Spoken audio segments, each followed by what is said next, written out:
Hello students, welcome to our study channel make study easy classes. आज हम लोग physics के क्वेश्चन देखेंगे।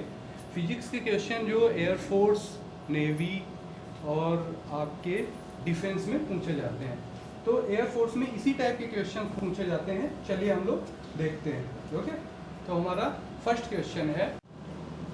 First question, dyne per metre square मात्रक है। Dyne per metre square is the unit of. Dyne per metre square जो unit है, इसको हम लोग किस में चेंज कर लेंगे? Dine per metre square. इसको हम लोग क्वांटिटी मतलब राशि में चेंज कर लेंगे। डाइन जो होता है वो बेसिकली किसका यूनिट होता है? बल मींस फोर्स का। और जो मीटर होता है, मीटर स्क्वायर, ये किसका होता है? क्षेत्रफल मतलब एरिया का।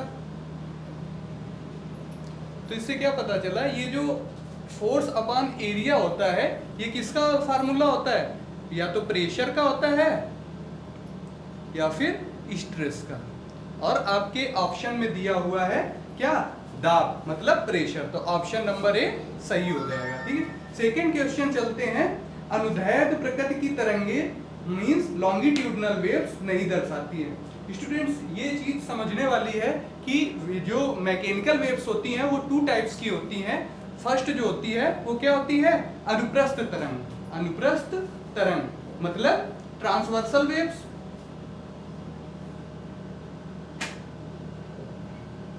Vercel waves. और सेकंड जो होती है वो होती है अनुदैर्ध्य तरंग मतलब लॉन्गिट्यूडनल वेव।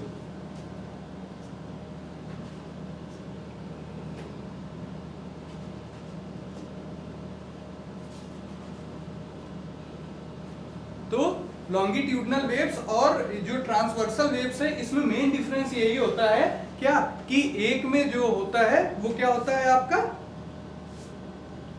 पोलराइजेशन होता है, और सेकंड में जो होता है वो पोलराइजेशन नहीं होता है। इसी की वजह से इनमें डिफरेंस क्रिएट होता है या ये क्लासिफाइड की जाती हैं। तो जो लॉन्गिट्यूडनल वेव्स होती हैं इनमें पोलराइजेशन नहीं होता है। ट्रांसवर्सल वेव्स में पोलराइजेशन होता है। ट्रांसवर्सल वेव्स वो होती हैं जिसमें क्या होता है? मीडियम के कण जो होते हैं, जिसमें वेव्स के फ्लो में मीडियम के जो कण होते हैं वो वेव्स फ्लो से क्या होते हैं? परपेंडिकुलर मूव करते हैं। और ये जो होते हैं लॉन्गिट्यूडनल वेव्स, वो क्या होती हैं? वेव्स फ्लो के एलोंग फ्लो करती हैं, मतलब उन्हीं की दिशा में आगे फ्लो करती हैं। ओके, तो इसका ऑप्शन जो सेकंड वाले का हो जाएगा वो क्या हो जाएगा? अनुदैर्ध्य प्रकृति की तरंगे मींस लॉन्गिट्यूडनल वेव्स नहीं दर्शाती हैं। क्या नहीं दर्शाती हैं? ध्रुवण नहीं दर्शाती, मींस ये पोलराइजेशन नहीं दर्शाती हैं। तो फिर ये क्या हो जाएगा? इसका ऑप्शन बी सही हो जाएगा। ठीक है, क्वेश्चन नंबर थर्ड में आ जाते हैं कि हजामती दर्पण मींस सेविंग मिरर के रूप में किस दर्पण का प्रयोग नहीं किया जाता है? तो स्टूडेंट्स, ये समझिए कि सेविंग मिरर्स जो होता है वो कौन से मिरर्स का यूज किया जाता है? तो एक होता है हमारा कॉनकेव मिरर मींस अवतल लेंस, और दूसरा होता है कॉन्वेक्स मिरर्स मींस उत्तल लेंस। तो कॉनकेव मिरर जो होता है वो क्या करता है? ऑब्जेक्ट का जो साइड होता है वो बड़ा करके दिखाता है, और कॉन्वेक्स मिरर जो होता है वो ऑब्जेक्ट का साइड छोटा करके दिखाता है। तो इसका मतलब क्या हुआ कि जो सेविंग मिरर्स होते हैं वो ऑब्जेक्ट के साइड को बड़ा करके दिखाते हैं। तो फिर वो क्या हो जाएगा? और कॉनकेव मिरर का यूज किया जाता है किसमें? सेविंग मिरर में, सेविंग मिरर के रूप में। इसका मतलब क्या हो गया? कॉनकेव मिरर मींस होता है अवतल दर्पण। तो इस तरीके से इसका ऑप्शन जो होगा वो कौन सा? ए नंबर सही हो जाएगा। फोर्थ नंबर जो क्वेश्चन है वो क्या हो जाता है? 1300 डिग्री सेंटीग्रेड के ताप को किस तापमापी से मापते हैं? तो सबसे पहले तो ये समझ लो कि थर्मोमीटर जो होते हैं वो कितने टाइप्स के होते हैं। एक तुम्हारा हो गया क्या? ये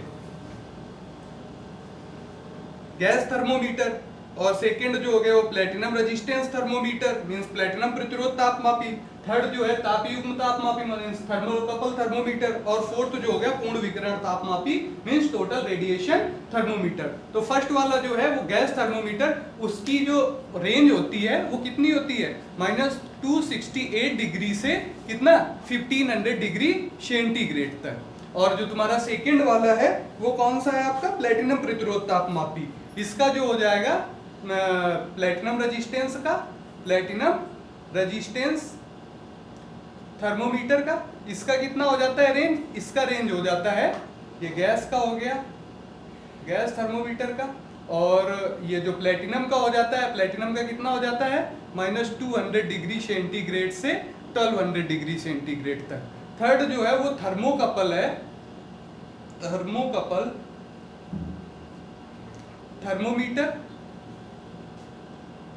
ये कितना होता है, इसकी जो रेंज होती है वो -200 डिग्री सेंटीग्रेड से लेकर होती है कितनी 1600 डिग्री सेंटीग्रेड तक। और फोर्थ वाला जो है आपका टोटल क्या है, radiation thermometer. Total radiation thermometer जो होता है, थर्मोमीटर, ये कितना होता है 800 डिग्री सेंटीग्रेड से लेके कोई सीमा नहीं, मतलब जितना भी आप मेजर करना चाहो वहां तक क्या कर सकते हो, मेजर कर सकते हो। तो आपको मेजर क्या करना है, 1300 डिग्री सेंटीग्रेड टेम्परेचर को किस थर्मोमीटर से मेजर करते हैं, तो इसके लिए तो ये भी फॉलो हो रहा है, ये भी फॉलो हो रहा है। तो इसमें से जो गैस थर्मोमीटर होता है वो क्या होता है -150 डिग्री सेंटीग्रेड से 600 डिग्री सेंटीग्रेड तक क्या करता है,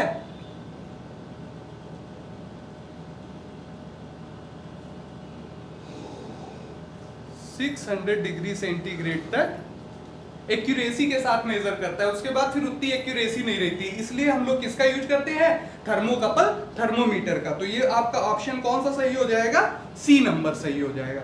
उसके बाद आ जाते हैं फोर्थ हो गया, फिफ्थ नंबर क्वेश्चन, यदि vector A B plus vector B C plus vector C A equal to 0 तो किस नियम को कहते हैं, तो इस नियम को कहते हैं, कौन सा ऑप्शन क्या है, त्रिभुज नियम, चतुर्भुज नियम, वितरण नियम, क्रम विनिमय नियम। त्रिभुज नियम ट्राइंगल लॉ, चतुर्भुज नियम पैरेललोग्राम लॉ, और थर्ड नंबर जो है वितरण नियम मींस डिस्ट्रीब्यूशन लॉ, और फोर्थ नंबर क्रम विनिमय नियम मींस कम्यूटेटिव लॉ। तो एक चीज आपने पढ़ा होगा वेक्टर वाले चैप्टर में, क्या वेक्टर एडिंग वाले चैप्टर में क्या फार्मूला पढ़ा था, अगर ट्राइंगल में हम लोग क्या करते हैं, ट्राइंगल की साइड्स को ऐड करते हैं, किसमें, त्रिभुज लॉ में, मतलब ट्राइंगल लॉ में। तो फिर क्या हो जाता है कि जैसे वेक्टर ए लिया हमने, ए बी, तो फर्स्ट वेक्टर से क्या कर लेते हैं, सेकंड वेक्टर को जब ऐड करते हैं तो फर्स्ट वेक्टर का जो ये होता है, क्या इसको बोलते हैं हम लोग टेल, और इसको बोलते हैं हेड। तो सेकंड वेक्टर के हेड से सेकंड वेक्टर के टेल से फर्स्ट वेक्टर का जो हेड होता है उसको ऐड कर देते हैं, और इसका जो रिजल्टेंट होता है वो क्या होता है, फर्स्ट वेक्टर के टेल से ऐड कर देते हैं। तो ये क्या हो जाएगा, ए सी।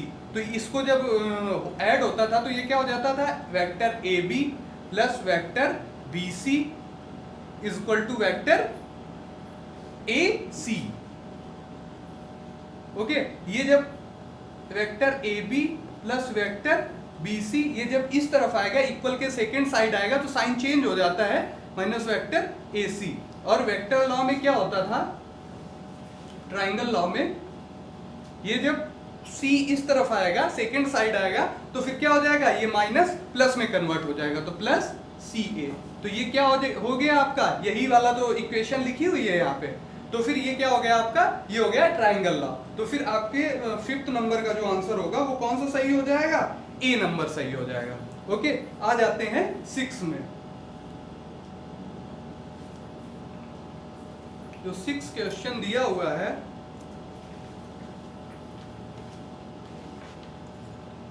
वो लॉजिक गेट से रिलेटेड है। 6 क्वेश्चन में क्या दिया गया है, नॉर गेट के लिए बुलियन व्यंजक है। ऑप्शन है a plus B is equal to Y, B है a dot B is equal to Y, C है a dot B bar is equal to Y, और ऑप्शन डी जो है bar A B a plus B is equal to Y.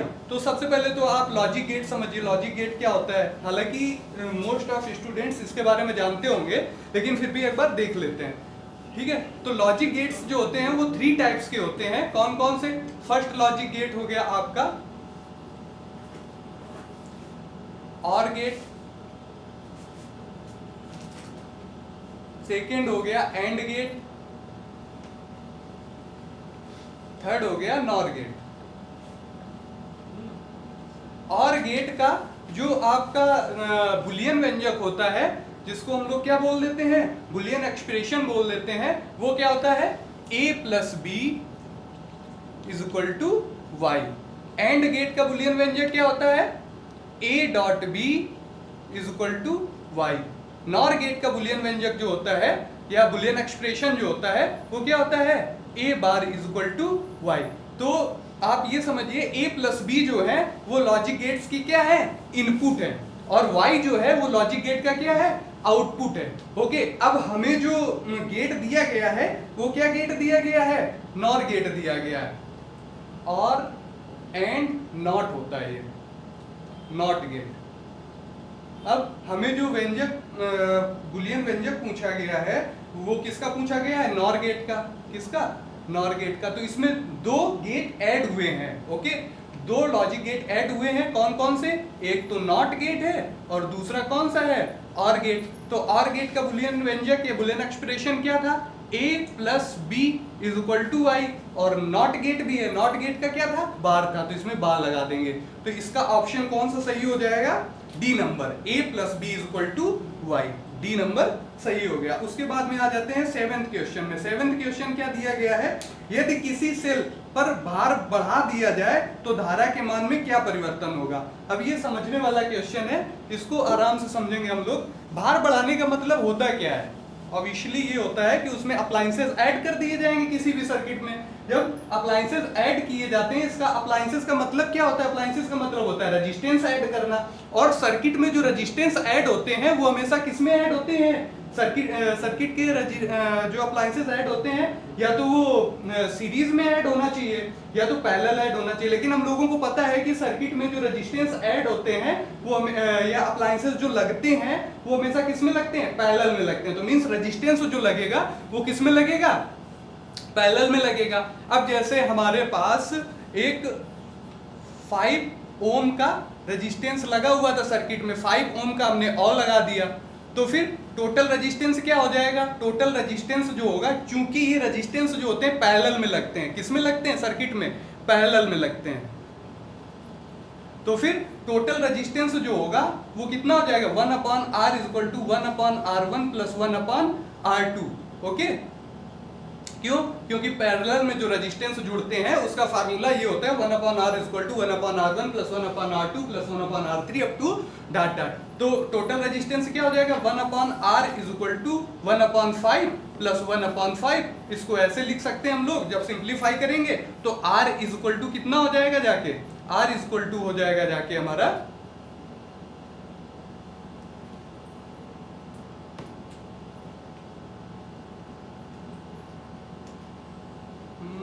1/R is equal to हो जाएगा 2/5, तो R is equal to 5/2। तो यहां से हमें क्या देखने को मिलता है कि रेजिस्टेंस जो होता है, टोटल रेजिस्टेंस जो होता है वो क्या हो जाता है, कम हो जाता है पहले रेजिस्टेंस से। तो एक चीज तो ये समझ में आ गई हमें कि रेजिस्टेंस जो हो रहा है, टोटल रेजिस्टेंस जो हो रहा है वो कम हो जाता है अगर किसी सर्किट में अप्लायंसेस जोड़ दें। अब हम लोग आ जाते हैं अपने फार्मूले पे। फार्मूला क्या होता है, R is equal to V/I। Okay, means R proportional to V/I, R proportional to 1/I, या I is equal to I proportional to 1/R। अब रेजिस्टेंस जब कम हो रहा है तो फिर इसमें करंट का वैल्यू जो होगी वो क्या हो जाएगी, इंक्रीज हो जाएगी। ओके, तो इसका ऑप्शन जो सही होगा वो क्या होगा, इंक्रीजेस, मतलब बढ़ेगा। ओके, तो इसका ऑप्शन नंबर सही जो होगा वो क्या हो जाएगा, ए नंबर सही हो जाएगा। अब 8th नंबर आ जाओ, ताप बढ़ने से अर्धचालक का प्रतिरोध। ऑप्शन ए घटता है, डिक्रीजेस, ऑप्शन बी बढ़ता है, इंक्रीजेस, कुछ नहीं होता है, रिमेन्स कांस्टेंट, अपरिवर्तित रहता है। तो एक चीज ये समझिए कि जो फैक्टर अफेक्टिंग ऑफ रेजिस्टेंस होता है वो कौन कौन से बताए गए थे, एक तो लेंथ बताया गया था, दूसरा एरिया ऑफ क्रॉस सेक्शन बताया गया था, तीसरा टेम्परेचर बताया गया था, चौथा मैटर बताया गया था, मैटर ऑफ सब्सटेंस बताया गया था। ओके, तो ये चीजें तो बताई गई थी। अब अगर हम लोग इसमें देखें, किसमें, कंडक्टर में, तो कंडक्टर में क्या होता था, कंडक्टर में जब टेम्परेचर बढ़ता था, इंक्रीज होता था, तो फिर रेजिस्टेंस क्या होता था, इंक्रीज होता था। ओके, ये कंडक्टर के लिए था, किसके लिए था, कंडक्टर के लिए। लेकिन सेमी कंडक्टर में क्या होता है, इसका जस्ट अपोजिट होता है। अगर टेम्परेचर इंक्रीज होता है, क्या होता है, टेम्परेचर इंक्रीज होता है तो रेजिस्टेंस जो होता है वो क्या हो जाता है, डिक्रीज हो जाता है। ओके, मतलब रेजिस्टेंस जो होता है वो घटता है। तो इसका ऑप्शन क्या हो जाएगा कि ताप बढ़ाने पर आफ्टर इंक्रीजिंग द टेम्परेचर जो रेजिस्टेंस होगा, resistance will be decreasing. Okay, तो इसका क्या हो जाएगा, ऑप्शन नंबर ए सही है। अब आ जाओ 9th नंबर पे। अप्रगामी तरंगे स्टेशनरी वेव्स के 5 लगातार प्रस्पंद मींस एंटी नोड्स के बीच की दूरी होती है।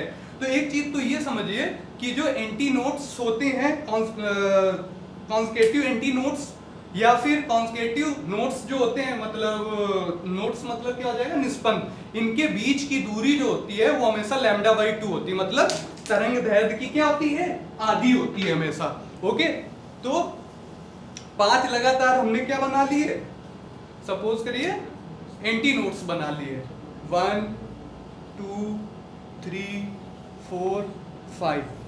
फर्स्ट ये जो हो गया, इनके बीच की जो डिस्टेंस हो गई वो कितनी हो गई, λ/2। सेकेंड ये जो हो गया, इसके बीच की जो डिस्टेंस हो गई λ/2। थर्ड जो ये हो गया क्या, एंटी नोड्स, इनके बीच की जो डिस्टेंस हो गई λ/2।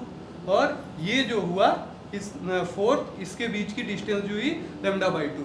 तो 5 एंटी नोड्स के बीच की डिस्टेंस कितनी हो गई, 4 टाइम्स λ/2।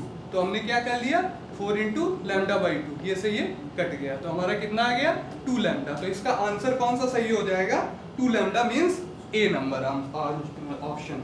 उसके बाद में आ जाओ, 1 किलो कैलोरी बराबर होता है 1 kilocalories is equal to. तो इसके लिए क्या समझते हैं, आपको पता है कैलोरी जो होता है वो किसके लिए यूज किया जाता है, हमेशा एनर्जी के लिए।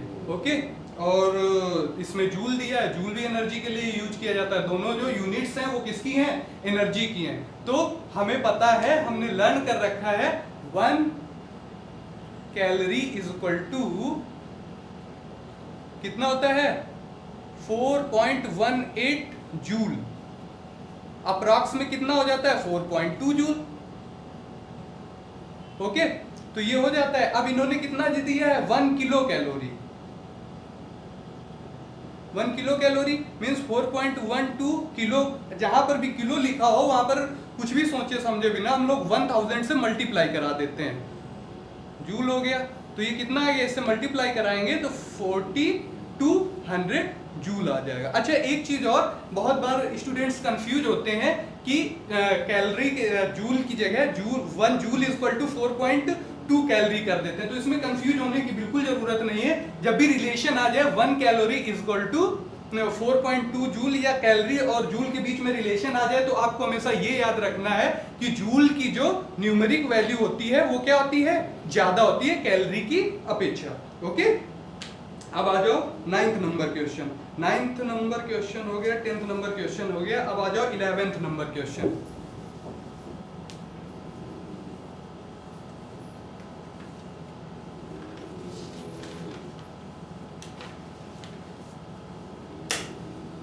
इलेवेंथ नंबर क्वेश्चन में है 50 kg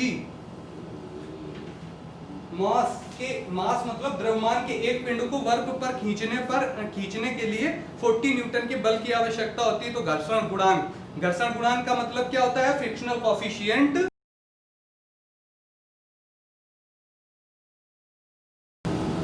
11th नंबर क्वेश्चन में है 50 kg मास मतलब द्रव्यमान के एक पिंड को वर्ग पर खींचने के लिए 40 न्यूटन के बल की आवश्यकता होती है। तो घर्षण गुणांक का मतलब क्या होता है, फ्रिक्शनल कोएफिशिएंट क्या होगा। ऑप्शन दिए हैं 0.54, 0.06, 0.7 to 0.08। तो एक चीज तो ये याद कर लीजिए कि फ्रिक्शनल फोर्स जो होता है, फ्रिक्शनल कोएफिशिएंट जो होता है उसका कोई यूनिट नहीं, कुछ भी यूनिट नहीं होता है। अब इसके फार्मूले में आ जाते हैं। इसमें दिया क्या हुआ है, एक तो m दिया है, m कितना दिया हुआ है, 50 kg दिया है। और दूसरा क्या दिया हुआ है, दूसरा दिया हुआ है f इज इक्वल टू कितना दिया हुआ है, 40 न्यूटन। अब ये फ्रिक्शनल कोएफिशिएंट से रिलेटेड जो फार्मूला होता है वो क्या होता है, F is equal to mu R या F is equal to mu mg। Okay, तो F जो दिया हुआ है वो कितना दिया गया है, 40 दिया गया है। म्यू जो है ये फ्रिक्शनल कॉफिशिएंट के लिए यूज किया जाता है, तो ये म्यू ऐसा ही रहेगा। m जो दिया हुआ है वो कितना दिया गया है, 50 दिया गया है, और g दिया नहीं गया है तो हम लोग 10 रख लेते हैं, सॉल्विंग में आसानी होती है। नहीं तो g की जगह कितना होता है, 9.8 होता है। ओके, तो यहाँ पर कितना कर लिया, 10 कर लिया। अब म्यू इस तरफ ही रहा और 40 के बाद में ये मल्टीप्लाई में तो इस तरफ आएगा, कहाँ जाएगा, अपॉन में आ जाएगा। 50 इंटू 10, ये से ये कट गया, कितना बचा, 5/4/50। तो ये इसको कह लेते हैं म्यू इज इक्वल टू, ये से ये कट गया था, 2/25। डिवाइड करो, तो ये डिवाइड कितने बार में होगा, 0 लगाया, 200 हो गया 8 टाइम्स में, तो 0.08। इसका ऑप्शन कौन सा सही हो जाएगा, इसका ऑप्शन सही हो जाएगा डी। ओके, अब आ जाओ 12 नंबर। 12 नंबर में क्या कह रहा है, अपवर्तन मींस रिफ्रैक्शन जो है की क्रिया हमेशा होती है, process of refraction always happen. Refraction जो होता है, रिफ्रैक्शन की जो प्रोसेस होती है वो हमेशा कितने माध्यम में होता है, कितने मीडियम्स में होता है। ऑप्शन दिए हैं एक ही माध्यम में, अलग अलग माध्यम में, कम से कम 2 माध्यम में, इनमें से कोई नहीं। एक ही माध्यम मतलब इन सेम मीडियम। तो एक चीज समझिए, रिफ्रैक्शन और रिफ्लेक्शन में अंतर समझिए। रिफ्रैक्शन जो होता है वो क्या होता है कि कोई भी इंसिडेंट रे होती है, मतलब जो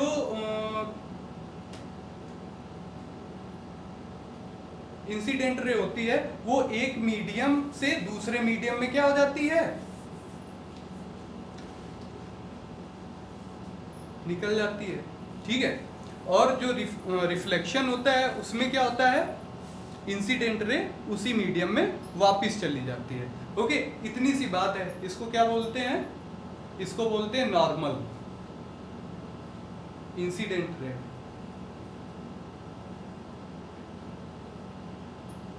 और ये क्या हो गया, रिफ्रैक्शन रे।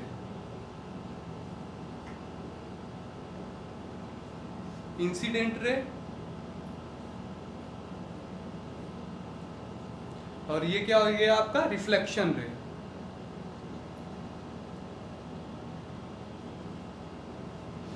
तो रिफ्रैक्शन ये दिया हुआ है आपका, रिफ्रैक्शन प्रोसेस ये दिया गया है। इसमें देखिए आपके 2 मीडियम यूज हुए हैं। ओके, तो इसका ऑप्शन कौन सा सही हो जाएगा, एटलीस्ट इन 2 मीडियम, तो ऑप्शन नंबर सी सही हो जाएगा। अब आ जाओ 13 नंबर क्वेश्चन। एक अवतल लेंस मींस कॉन्केव मिरर के सामने प्रधान अक्ष पर मींस प्रिंसिपल एक्सिस पर केंद्र से 20 सेंटीमीटर की दूरी पर मींस पोल से 20 सेंटीमीटर की डिस्टेंस पर, तो ये आपका क्या दे दिया गया, वस्तु 20 सेंटीमीटर की दूरी पर वस्तु का प्रतिबिंब मींस इमेज लेंस से 10 सेंटीमीटर की दूरी पर बनती है। ओके, तो जो इमेज है, प्रतिबिंब है, वो कितनी 10 सेंटीमीटर पर बनती है, मतलब v इक्वल टू कितना दिया हुआ है, 10 सेंटीमीटर। ओके, और जो ऑब्जेक्ट की डिस्टेंस है u जो है वो कितना दिया हुआ है, 20 सेंटीमीटर।